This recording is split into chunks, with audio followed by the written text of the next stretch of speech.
Once home to the printing presses for the Daily Express and Daily Telegraph, the West Ferry printers site in London's Docklands is at the centre of cash for favours allegations, which have forced the Housing Secretary Robert Jenrick to publish details of his contacts with the developer, former Express newspaper's owner Richard Desmond, after they met at a Tory dinner. The disclosure that Mr Desmond gave the Conservative Party £12,000 2 weeks after Mr Jenrick approved the £1 billion scheme to build 1,500 flats on the 15-acre site prompted Labour to demand in a Commons debate publication of all correspondence, texts and emails about the development. The minister said he'd release all relevant information.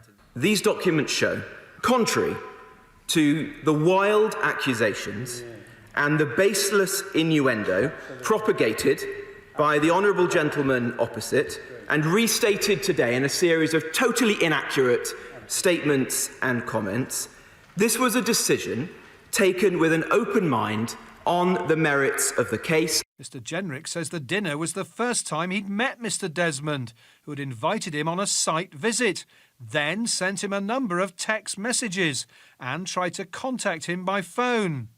On reflection, he would not have exchanged numbers, he wrote. But in a cordial text to Mr Desmond on the evening of the dinner, November the 18th last year, Mr Jenrick said, "Good to spend time with you tonight, Richard. See you again soon, I hope."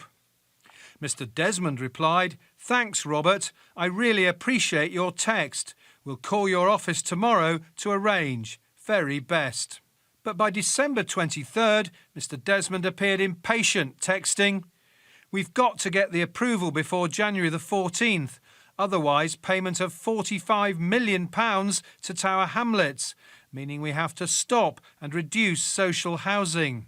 And on January the 9th this year, one Housing Department official emailed another saying, "On timing, my understanding is that the Secretary of State is or was insistent that decision issued this week, i.e. tomorrow, as next week the viability of the scheme is impacted by a change in the London regime." Far from closing down the conversation with Mr Desmond, Mr Jenrick initiated a conversation with him the very next morning by text.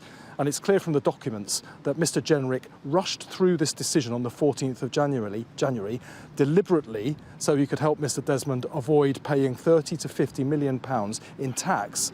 But the government is closing ranks around Mr Jenrick over the West Ferry scheme. Cabinet Secretary Sir Mark Sedwill says the Prime Minister considers the matter is closed. John Craig, Sky News.